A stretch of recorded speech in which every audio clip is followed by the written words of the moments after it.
welcome to the respected audience in CIMPA School on recent advances in combinatorics and its application. Good morning and Assalamu alaikum. Today's first speaker is Ismael González Yero. He will talk about metric dimension in graphs. So, Professor Yero, please come. Well, first of all, thank you very much to everyone which is here listening to me. I'm coming from Spain, which is a little far away place from my point of view, but it's nice to be here to know something from my part, something new that I never seen. This is first thing. So my second thing is to organizer, especially to Sarfraz, for inviting me here to be part of this CIMPA School, and in which I can show some of ideas related to some topic on graph theory, in which I have been working for a few years, and in which I think that it is interesting to have good contributions, and in which I also know that there are several people here in Pakistan which are working on it, and they are several specialists in the topic. So the plan of the course is as follows. So I will have 4 lectures in there today 2, and tomorrow and after tomorrow. And in the first one, there will be kind of very basic things. So I will try to introduce the topic, give some examples, show probably some ideas into how to work with it, and give some kind of open range of things that can be done, I would say. So some of them are more simple, some of them are more complicated, but I will try to make it as smooth as possible. Yeah. Okay. So first, well, this is indeed my my place. It's University of Cadiz. This is in Spain, completely in the south of Spain. And every people many times asking me, where is exactly this? Because probably they know Barcelona, they know Madrid, they know Malaga, and so on, but they have no idea about Cadiz. Well, this is indeed very near to Gibraltar. If you are geographically oriented, Gibraltar is this piece of Spain which belongs to UK, and that Spain always want that they will give it back, but they will never give. So, okay, this is the place where I am located, and I'm there for working with that things. So that, as I told, this kind of outline of things that I will be speaking, some definitions, some examples, some other less basic results, and then some other kind of different styles of things that can be done. And at the end, I will give some kind of references, but it's just a few of them that you can use. Okay, there's kind of a small amount of them. So for the first idea, everything comes from these works from Slater and Harari and Melter, which were in 1975 and 76. They introduced the topic of metric dimension separately and independently. You can imagine by this time there was no internet connection there. So when you see one article was published, it was after probably 2 years after it was published and in the paper. So it's not that problematic to think that the problem has introduced it 2 times and in different ideas and with different people. As far as I remember, been speaking to some graph theorists, they are saying that one topic is very important if it has been introduced at least 2 times by different set of people. So this means that metric dimension could be something very interesting in general. And the key of the equation comes by this structure in a graph. So we have a set of vertices. Well, first, all the graphs which I will be considering here will be simple graph. I mean that they are without weights or without arrows, directions, so they are simple. There are no multiple edges, anything like that. And in addition, all this theory is developed only on connected graphs. Okay, you can translate it to sort of not connected, but then this makes not much sense in my opinion. So when we have a graph connected with all these conditions, and we take a set of vertices S, Then we say that this is a resolving set if every two vertices of the graph have distinct vectors of distances to the vertices in the set S. We will see now exactly what that means. That for any pair of vertices, there exists a vertex in this set such that the distance between U and W is different between the distance between B and W. This resolving set. Indeed, this I can write here or there. Here, no? Just to, I'll take this one also. And this. Written in kind of very not formal way. I have set S, this is my graph G.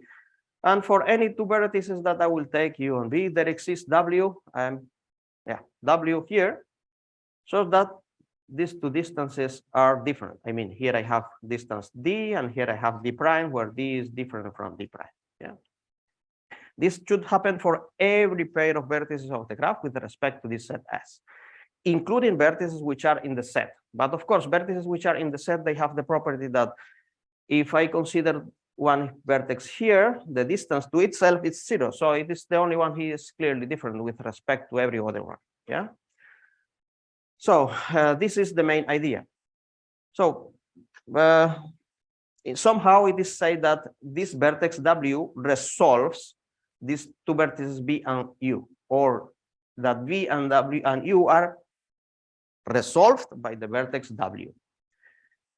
If this is the case for any pair of vertices in the graph, that they are resolved by some vertex of this set S, then we say that this is a resolving set.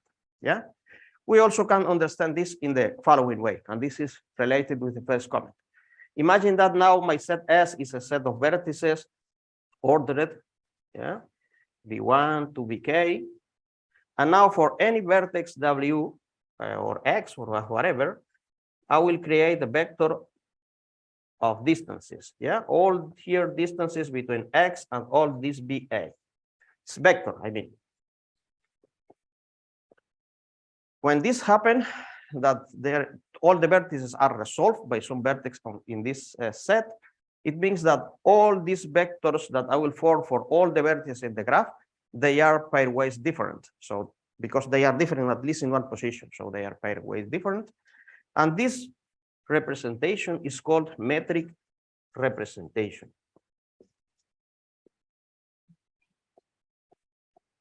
It's called metric representation of the vertex with respect to this set S. So whenever we have a resolving set and we look for all metric representations of all the vertices in the graph, they are pairwise different. I mean, another way to see it, yeah, how it works with the metric dimension in general, with a resolving set. Now, well, this also is a conclusion what we can do.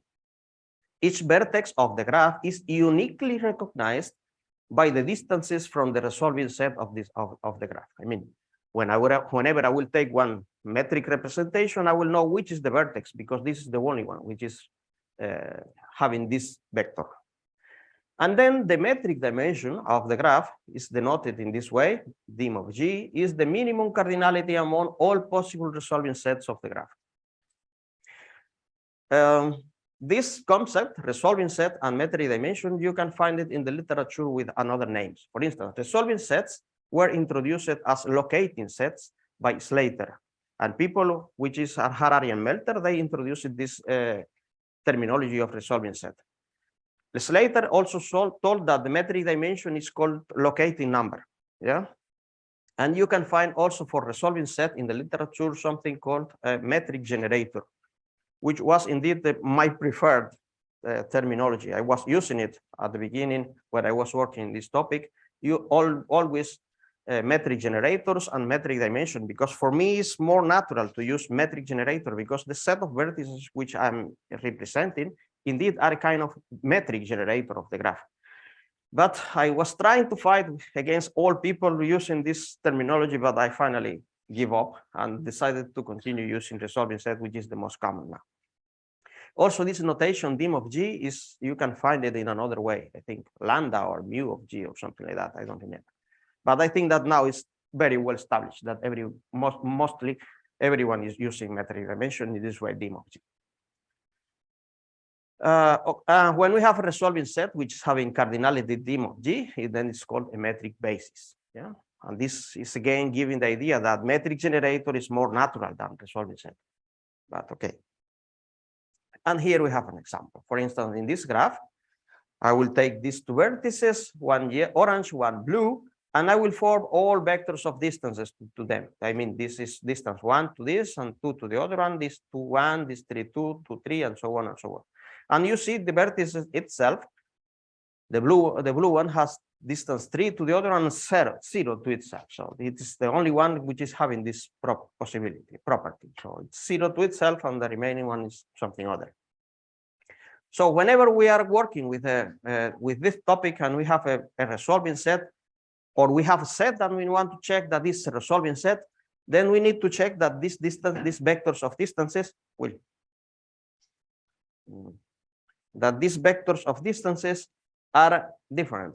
So we need to check vertices which are only outside, yeah, because those ones which are inside, we know that they are already satisfying the condition independently on the property if they are in a resolving set or no. Yeah. So with that, this is the key concept on this topic, on this area, and you can find literature a lot of information about it. Now, what one can study on this topic? Well, several things we can do. One of them is to compute or bound the value of the metric dimension of several non-trivial families of graphs. Of course, trivial makes no sense. I mean, if I have a graph or a family of graphs satisfying some determined property, the idea is that can we compute the metric dimension of this graph, or at least bound? This is one topic which is mainly dedicated. Also, we can generate graphs with a prescribed value for the metric dimension. This is many times used in connection with applications.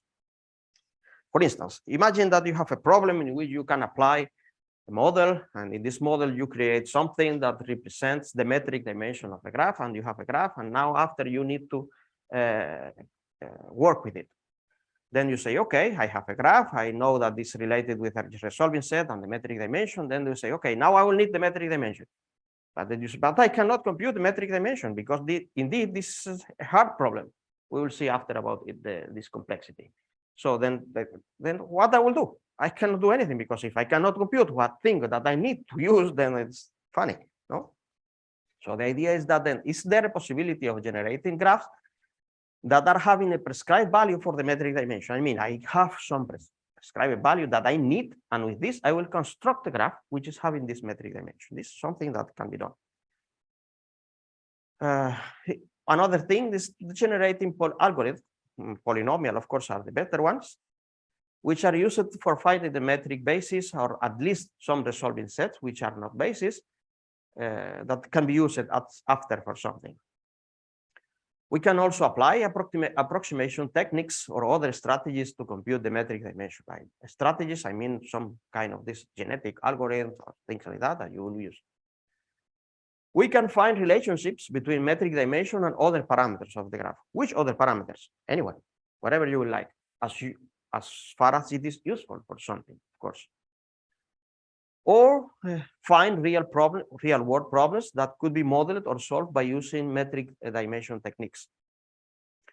Until now, this has not been much success. There are several of these problems, but some of them are kind of relatively invented. I have seen several places, for instance, that they say there is an application of metric of resolving sets to pharmacy, some kind of drug discovery or something like that. But if you really go there and see what it's saying, it's kind of, okay, I imagine that, blah, blah, blah, blah, blah.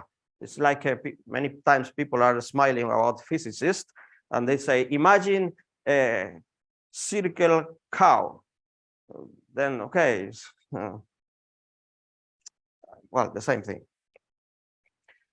And of course, other thing that is now even much done is to consider some possible variations of metric dimension, which give more insight into the metric dimension, and of course also it is interesting itself at this variation. And this is one of the, indeed, this last part is one of the things which is now more studied. So this kind of combinations. Now, some things about applications and comments. Well, what I was saying, until this point, the resolving set has used it as model for several things like navigation of robot networks. This is more or less natural. I think that it makes sense and it's true. That's model, yeah, for these things, because robots can move in the network, and if you use a resolving set to identify them, at each moment you know where the robot is. So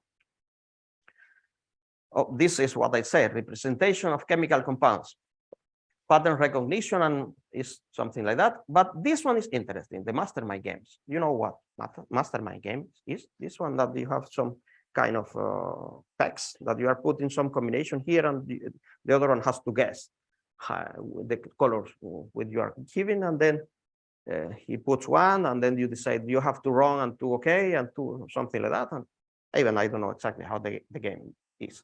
But there is some kind of connection between this and the metric dimension of some graphs, not whatever, some graphs.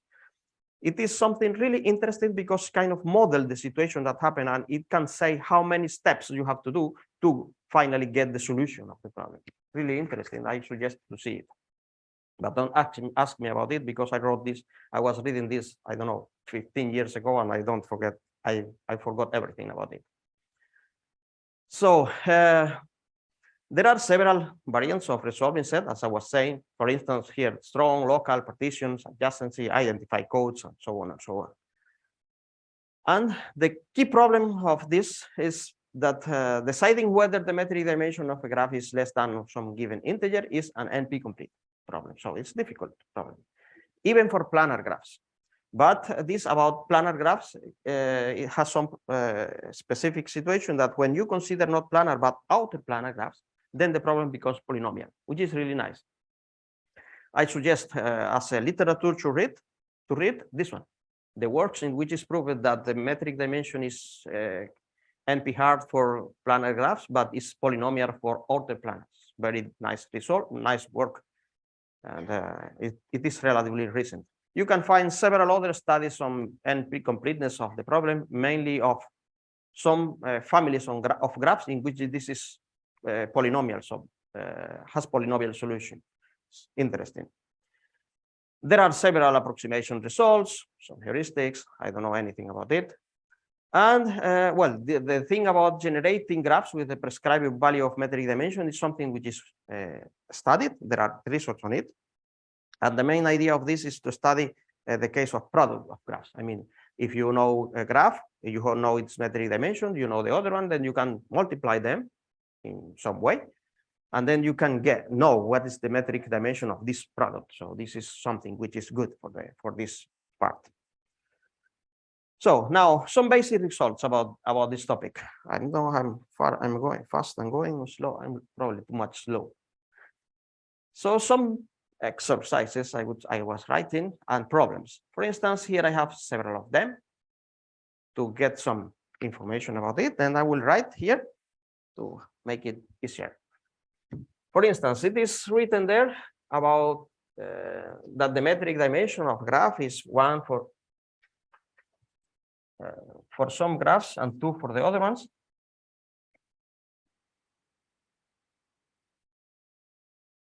I will go through some of them to give some ideas, I would say. For instance, consider we have a path. It's very simple graph, yeah? So path, it doesn't matter indeed how long it is, the idea is the same indeed. So we need to consider only one vertex. If we consider this vertex, U here, then you will probably see that it's very clear that the metric dimension, that this is a resolving set, and it did the metric dimension because it is small as possible. Because vectors of distances are simply 0, 1, 2, and so on and so on. So all there are different. That's fine. The probably a little more interesting is to go back. Okay, if the metric dimension is 1, it means that this is a path. So this can be more or less also relatively easy deduced. And I will speak later, not much about it. So imagine that we have a graph and that there is only one vertex, which is a resolving set. I mean, this metric dimension is equal to 1. Yeah. The first thing is that we need to consider that the degree of this vertex X is equal to 1. If it is not 1, then we just immediately have a contradiction. That's it. So if we have this, then these two vertices are having vector 1 and 1, and this is not possible. So this vertex should have degree 1. Yeah, well, by delta, I mean degree. Okay. And by the same reason, then you will see that it can be concluded easily. So my vertex x is of degree 1, and it has 1, say x prime. And by the same idea, then this cannot be of degree 3. Yeah, it must has degree 2, because if there is one more and one more here, the distance will be 2 and 2, and this is not possible. And then again and again and again and again, all the vertices will have degree 1, 2, or 1, because at the end there will be one end that cannot have more neighbors. So then it means that it's bad. Yeah. So something very simple, but indeed it's nice. It is nice to see how it works. So we have this for the path. It is 1 if it is if and only if it is a path. So for whatever other graph, it is at least 2. So when you have a cycle, then it is at least 2. So we have the lower bound in this case very easy. Okay. And in a cycle, then we need to find only 2 vertices that will be a metric-based resolving set. How I can do that? Well, there are several of them. But always, if I take any 2 vertices which are adjacent, they form a resolving set. Because what could happen is that whenever I will take any 2 vertices in the graph, if they have the same distance to, say, this one, then they have different to the other one. So they are resolved by or this or this. So it's a resolving set, and the metric dimension equals 2 in this case. Well, there are some other ones which are a little more tricky, but can also be deduced. For instance, whenever we have a graph whose metric dimension is equal to, then we have something easy, which is the lower bound. Because when we want to prove that the metric dimension of a graph is equal to some value k, we need to prove the lower bound and the upper bound. To prove the upper bound is easy, because you need, well, easy no, yes, I would say it's easier than the other direction, because you need to construct a set and prove that it's a resolving set. This usually is easy, because I need to only look for the vectors, see that they are different, and I'm done. But to prove the lower bound is not like that, because then I have no idea. I need to find the properties of the graph and find something that, some restrictions that will say that the metric dimension is forced to be at least this number, and this is not that easy. It's really complicated to do. But when this k is equal to, then the lower bound is clear, because if it is not the path, it should be at least 2. So this is what is happening with, for instance, with the third point, which is the grid graph. Yeah, you are aware what's grid graph, okay?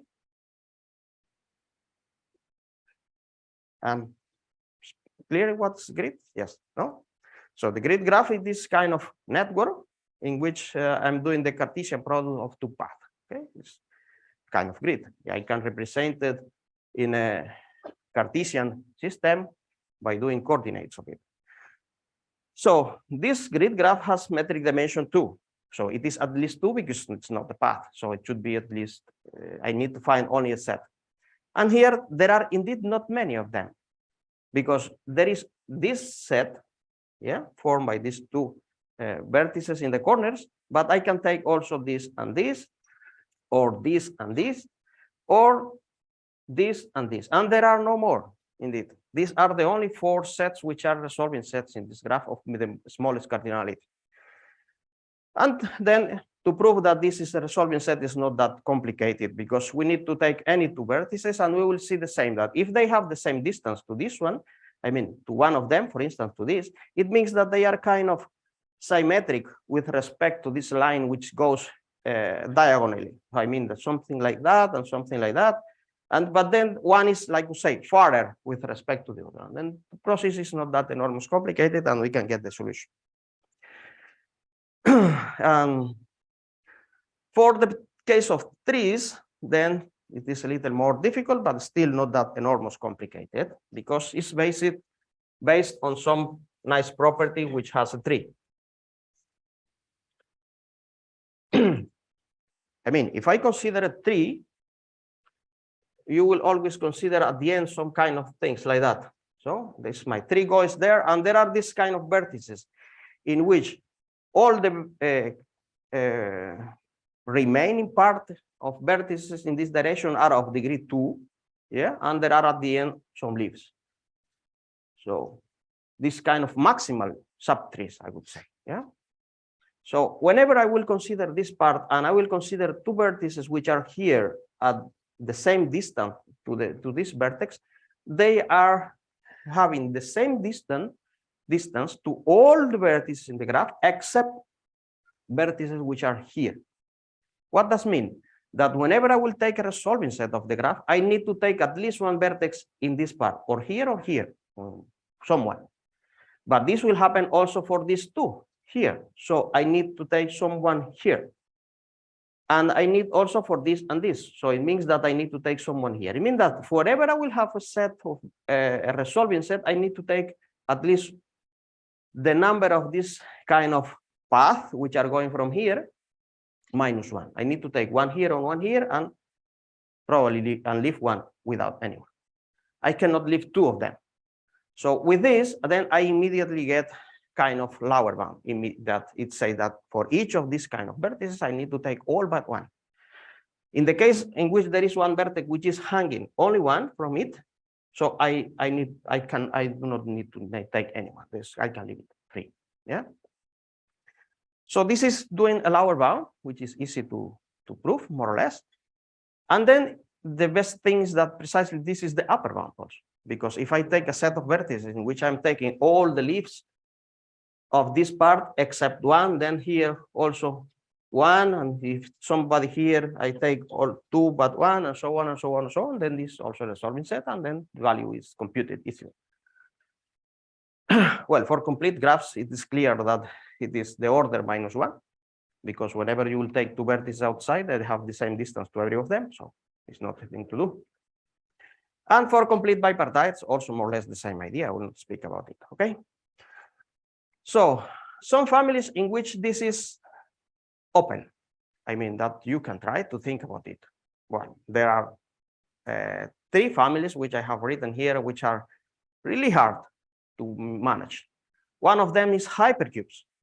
Well, from one of these first works from Harari and Melter, or someone in this style, very top guys, they were saying that the metric dimension of hypercube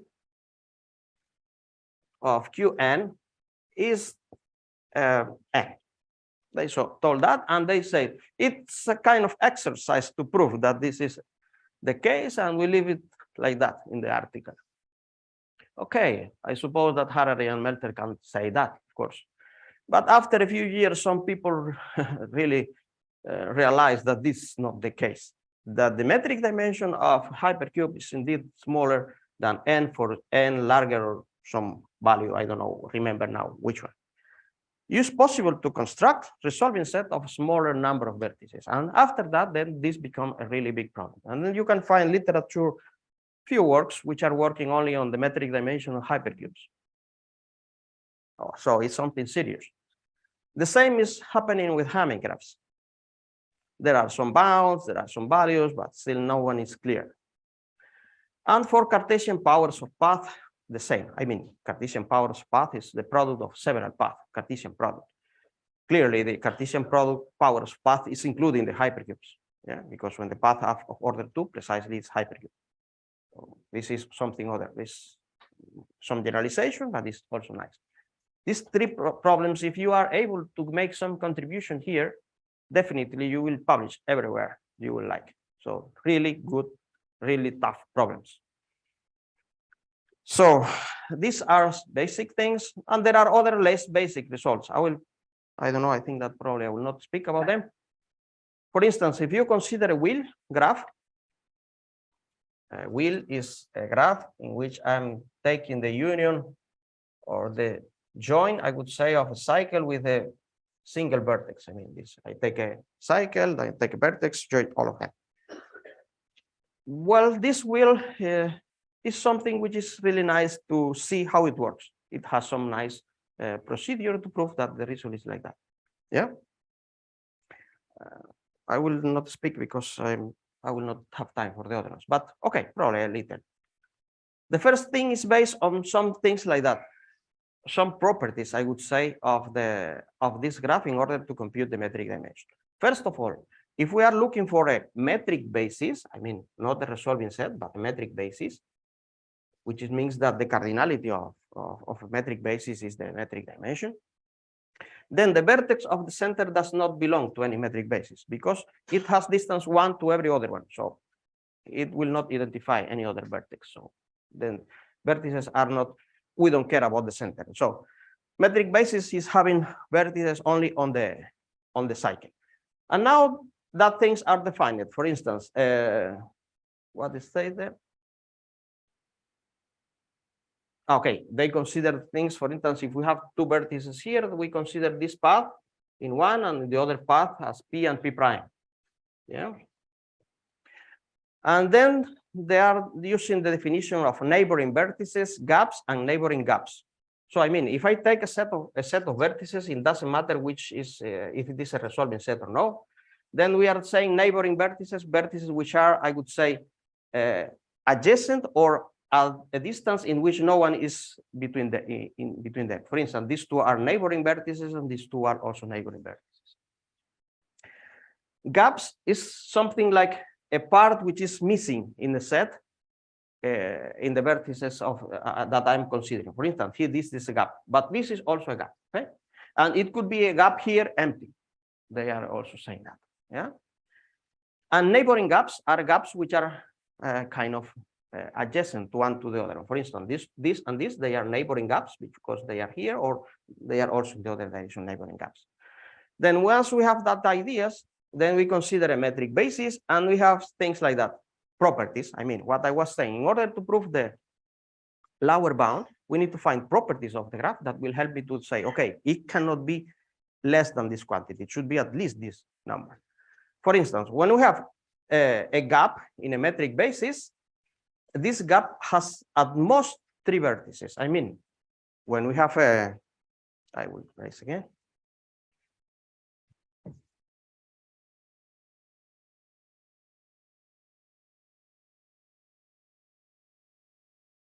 Imagine this is part of the cycle, should be longer.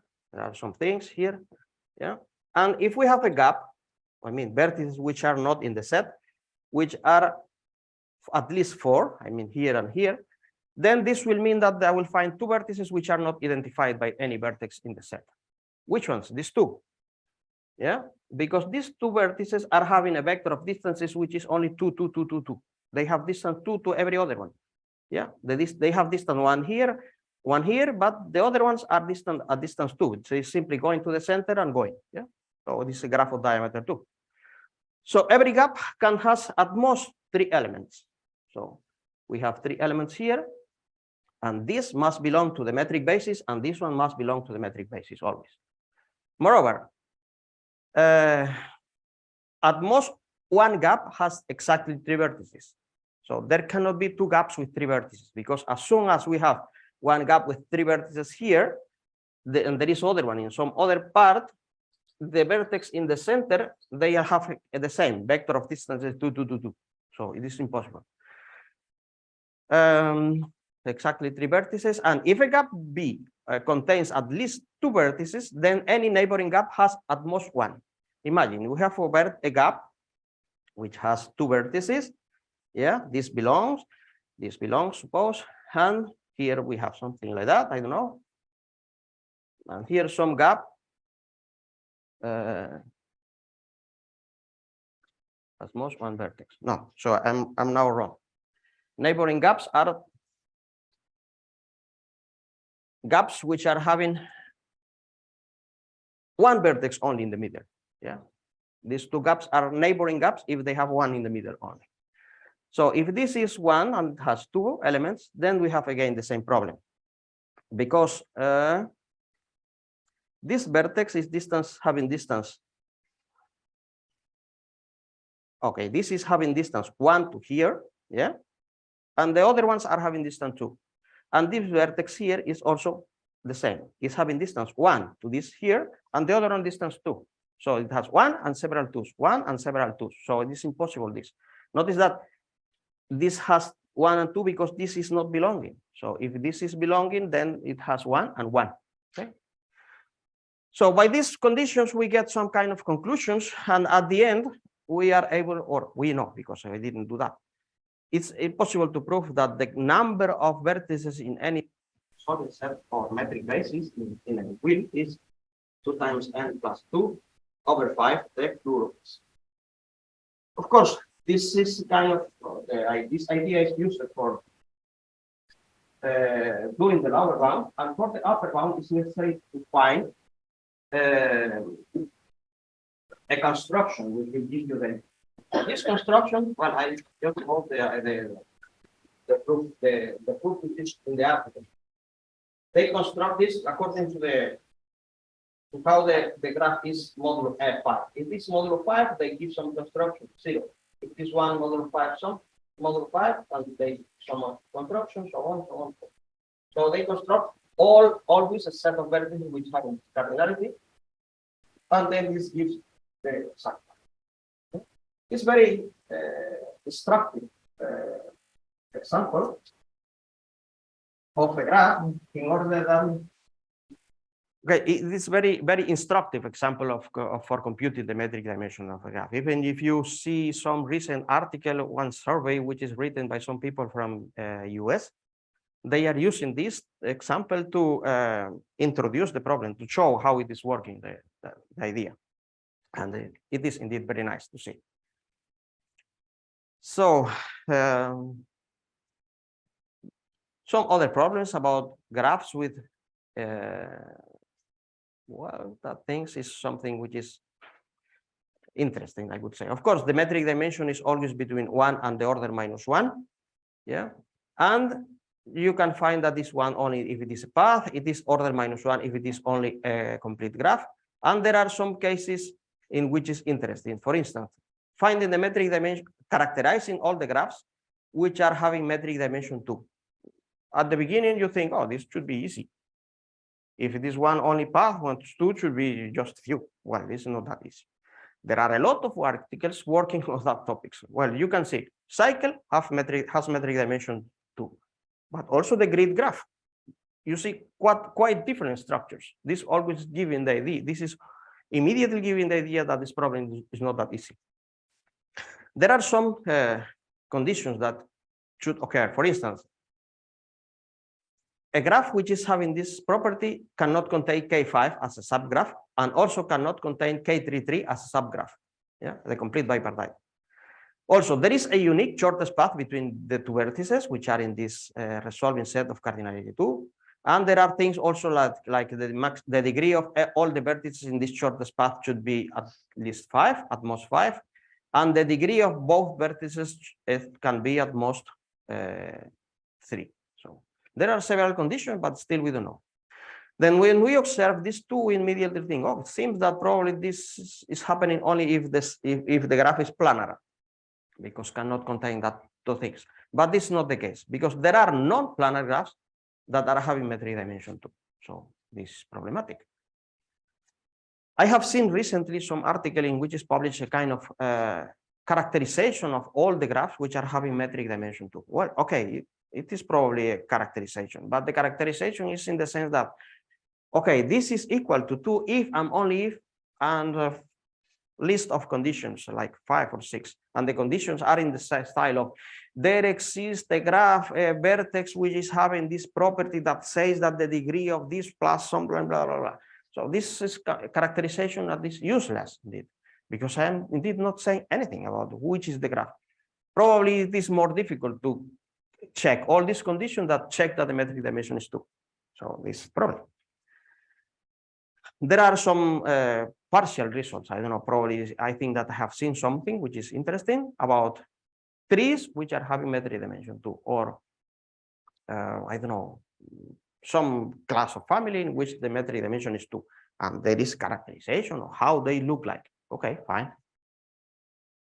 But I'm hopeless about solving this problem. I think that you can give partial results, but not exactly how they look like. Now, there are things like an integer linear programming model for metric dimension, something like that. We have a graph, the vertices, edges, and we consider the matrix of distances of between any two vertices in the graph. I form a matrix, distances, and then we will take a set of variables, binary variables, which are having value 0 or 1, and we define this function for every variable. So f I1 to In. So each of the variables is in concordance with one of the vertices in the graph.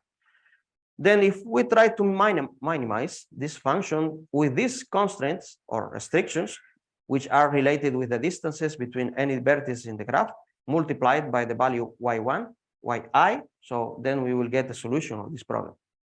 So it is the same finding the metric dimension of a graph than to solve this problem. But of course, solving this is really problematic. Yeah. The idea is then that to try to use some implementation of this model to try to approximate at least. For instance, I have seen works which are trying a variable neighborhood search to improve this model, or genetic algorithm to also solve this problem. What people is doing many times is taking, I don't know, families of graphs. I am telling, for instance, the Cartesian product of a cycle with a tree. Okay, then we say that this is our graph, and we say that, okay, now this restriction I can modify it a little because I know about some distances. How do they look like? Probably I will not need all the distances and all the restrictions, and so on and so on. And then it is nice to do. I do not work on this, okay? So don't ask me about it. And now the idea about NP completeness of the problem. Well, this is something also that is interesting to see in this topic, because it is giving some nice deduction, I would say. It is interesting also to mention that the NP completeness of the decision problem regarding the metric dimension appeared already in work in a book, in this book from Karp, from, I don't know, 70s, in which is saying that this problem is NP complete, but there is no proof of it. So everyone took, okay, this is NP complete, and doesn't care about it. It's normal, it should be NP complete, otherwise no one will care about it. But the proof of it appeared indeed several years after. Someone dedicated time to prove this. This is indeed the case, and this is what is made here in this problem. Well, the problem what is? We have a connected graph, yeah, and a positive integer r. The decision problem is dimension of G is smaller than r or equal. Doesn't matter if I include equal or not. And to solve this, they used translation or transformation of the tree satisfiability problem to the metric dimension. How did they do that? Well, they use these constructions which are here. There, I will more or less explain it better.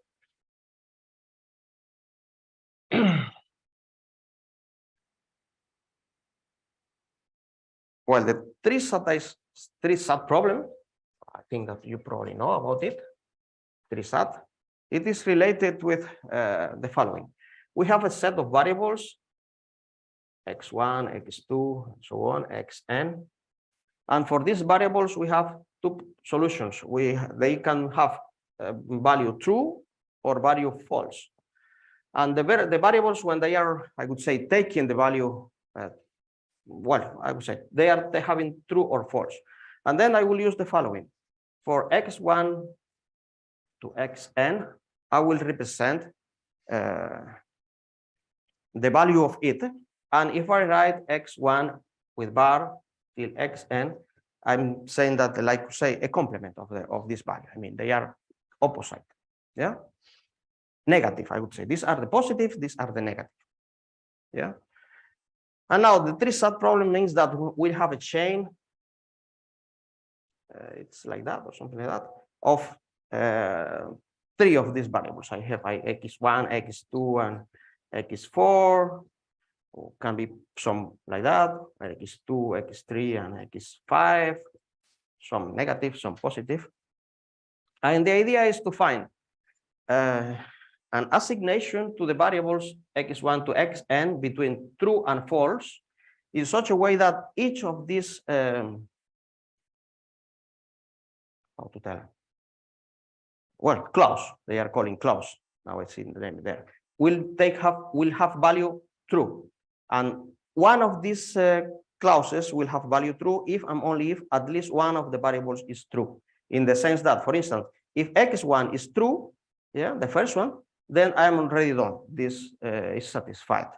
But if x2 is false, then since this is the complement of false, this again will be true because it's the opposite, and so on and so on. So is there an assignation of all the variables? I mean, I can't say that this is true, this is true, this is false, and this is fine, and this is false. So that will make all these clauses true. Yeah, is this possible to find? Well, this is one, well, indeed, the oldest problem which is known to be NP complete. Yeah. So the idea is then now to translate this tree satisfiability problem to the metric dimension. How they do that?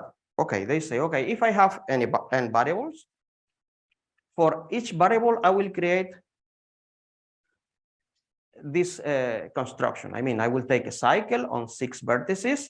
Yeah, I will denote them, this part as a Ti and this as a Fi. I would say this like kind of the true part and this as the false part.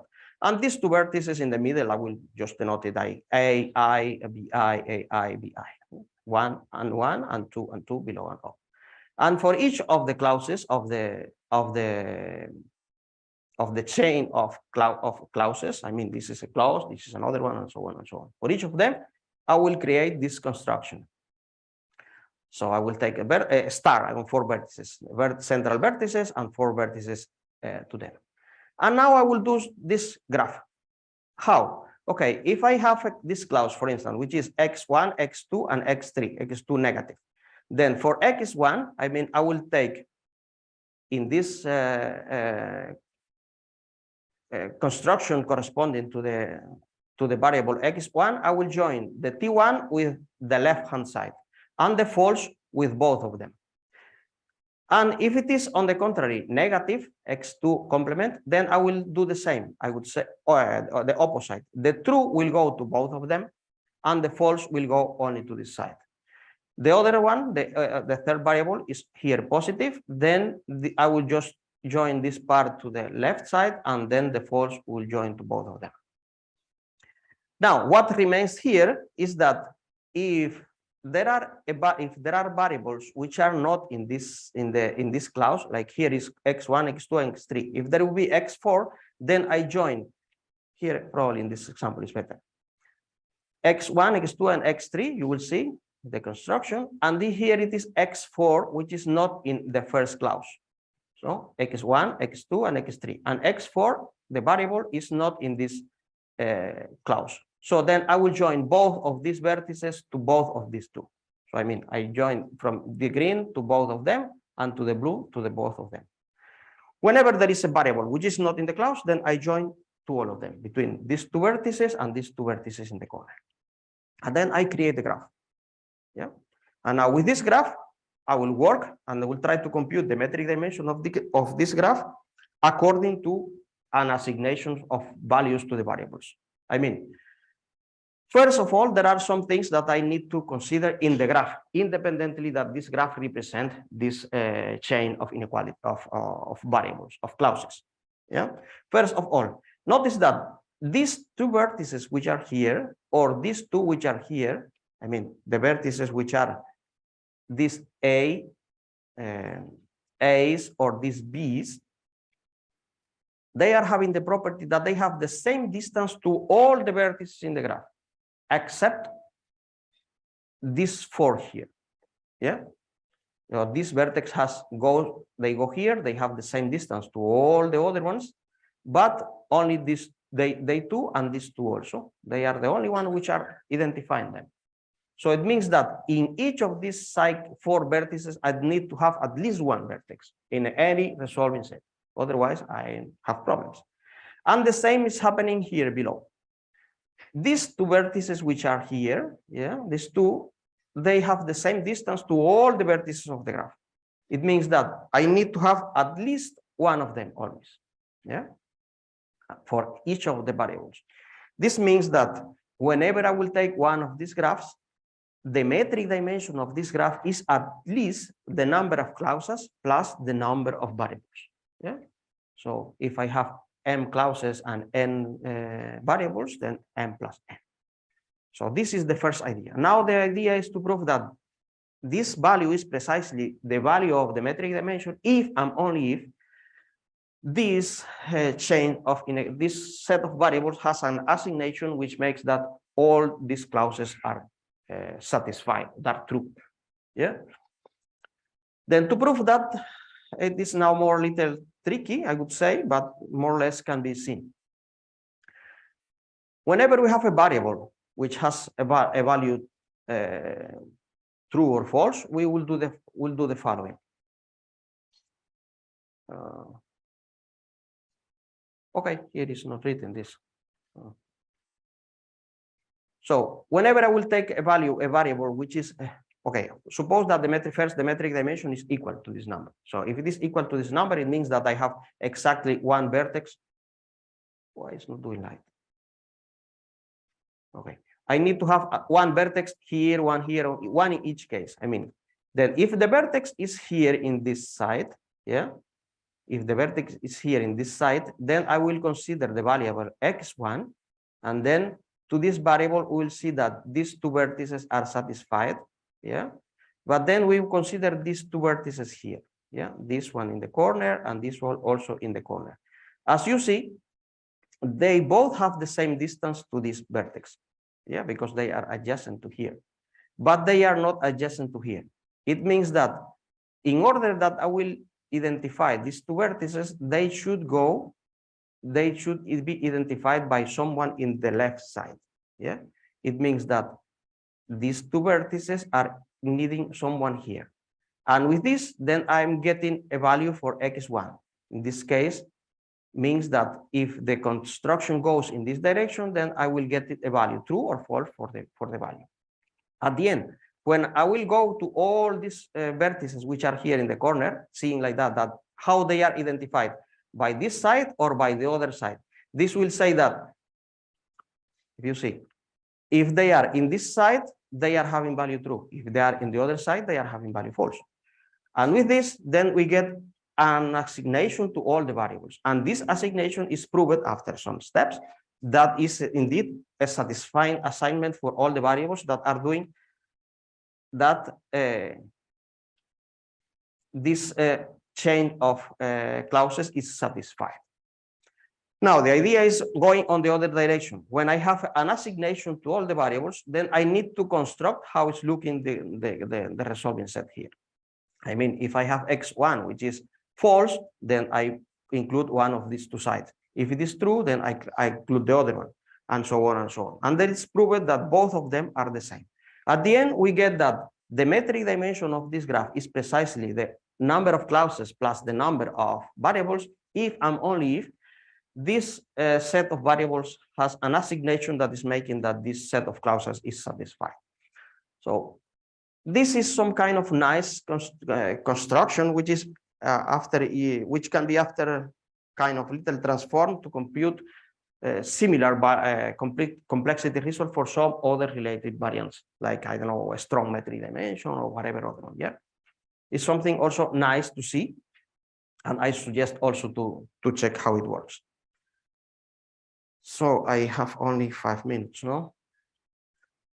So I wanted to finish with something connected with a product of graphs. As I was telling, there are ways of generating graphs with a prescribed value of the metric dimension according that can be, for instance, done with using products of graphs. Usually, people is immediately studying Cartesian product, probably lexicographic, strong sometimes, but direct product is usually kind of this one that no one wants to consider. So this is one of the reasons that I want to speak a little about it. First of all, the direct product of two graphs is a graph which has vertex set equal to the Cartesian product of the vertex sets of both graphs, and two vertices in the product are adjacent if and only if the two first components are adjacent the first graph and the two second components are adjacent the second graph. For instance, here we have the direct product of cycle with K2. Clearly, in a direct product, there are no connections between vertices which are in the same copy of each of the graphs. I mean, as you see, the definition says that they should be adjacent in one and adjacent in the other one. When we write this in a kind of grid, I would say, whenever we will take two vertices, if they are adjacent here and they are adjacent here, then appear this kind of cross. Yeah, they are in this cross. Remember that the Cartesian is something like if I take one edge here and one edge here, then appears this kind of cycle. Yeah, and if it is the strong, then are both together. Yeah, so this is Cartesian, strong, and direct. They are related in this way. So the strong is the union of the Cartesian and the direct. Well, the direct product, well, here is another example with a star with P3. It has one first problem that is not usually connected, even so that the factors will be connected. For instance, we have a cycle here, C5 with K2.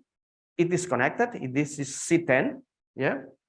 But here we have a star and a path, and it is not connected. You can easily see that here is one star and something other.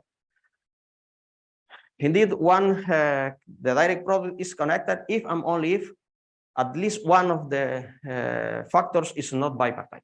As soon as we have two bipartite graphs, then we have always disconnected graph. This is problematic because then we cannot study in general what happened for the metric dimension, because we need that the connectedness for the product. So immediately we can see things like whenever I will take a cycle which is odd and we will do direct product with the K2, then the metric dimension is 2 because it is indeed a cycle. Yeah. So if it is a cycle, then we don't have anything to do. Now the thing is that we should consider examples, multiply some graphs and see what's happening. And there are things like, for instance, the direct product of two complete graphs. Of course, they are not bipartite, so the product is connected, and then we can get some results. As you see, the thing is now little long story. Yeah. And one problematic thing with this situation is that we can find different structures. We can have vertices which are in this way, or in this way, or in this way. Yeah, we can go like that. Here I would say I go all the time 2, 2, 2, 2, 2, 2, 2, 2. But I can happen that I will have 2, 2, 2, but then I move horizontally and then up. So the thing is not that easy. Why this is kind of interesting case? Because it's kind of the direct case of the Hamming graphs. Hamming graphs is the Cartesian product. So if we consider the direct product, is kind of something in this style. And there are some, well, the proof of this is kind of really complicated, very technical, with some kind of induction procedures, but it's nice to see it. It is interesting that, well, this we did that, me with some other colleagues, but in the same time in which we did that, appeared another work made by these people from Iran, and they prove the same thing. Well, this definition, this notation is the same as direct product, and they got these results, which is simpler indeed than ours. But okay, it's fine also. And there are some other results. I wanted to explain about it, but I don't have time. About, for instance, cycle with complete or path with complete, or things like two odd cycles. That is more or less clear when we are observing how is the structure of this graph, that is equal 3, and some other constructions. And finally, just please forgive me, I will take a couple of minutes more because this is for me important. There are several variations of resolving sets that are of interest. And I say that I kind of classify them in somehow. For instance, there are resolving sets which satisfy other properties. So you can find resolving dominating sets, or independent resolving sets, or connected resolving sets. And by the names, I think that you more or less can guess what is it. There are resolving sets which have a modified condition of resolvability. It's not exactly by the distances, but somehow different. Then you can find strong resolving sets, local resolving sets, adjacency resolving sets. There are other ones which are extensions of resolving sets. There you can find K resolving sets. For instance, this is very interesting because what you do is that all the vertices should be identified by not 1, but K. Yeah. Of course, K equal to 1 precisely is the standard metric dimension. There is simultaneous resolving sets in which we are considering not one graph, but the family of graphs. Also, Steiner resolving sets, very hard, difficult problems. There are the so-called fractional versions of metric dimensions, something really interesting to see again. There are the partitions of the vertex set, which are having some kind of resolvability properties, something also interesting. There are sets which are resolving other elements of the graph. I mean, not only vertices, but also edges. For instance, edge resolving sets or mixed resolving sets or the edge version of resolving sets. Indeed, this edge resolving sets has become one of the most popular variations of the metric dimension. If you see in internet, this article, which was introduced 5 years ago or something like that, my article indeed, it has become one of the most cited articles in the area of metric dimension. I was even surprised that this would happen. For me, it was just some variant more. And there are some other related structures that I couldn't classify them in this set. For instance, the multi-sets version of resolving sets or K anti-resolving sets. I will speak about this too indeed. And then my idea is that for continue the lectures, I will choose some of these variants. I will speak about some of them. Specifically, I will try in the next lecture today about strong metric dimension. And tomorrow and after tomorrow, I will speak about out and multi-set versions of metric dimension and the K anti-resolving sets. Why these two? Because I think that are quite completely different with respect to the other ones. So it's making the problem more interesting. And that's it. Here are some basic references. For instance, you can see these two, the first article on metric dimension, this from Harari and Melter and from Slater. And this is the graph in which the problem, people is calling them metric generators. I think that is even what is having the proof of the MP completeness and some other ones more. And here, this from Buchkovsky is where is appearing this nice proof of for the wheel. And that's it. Thank you for listening to me.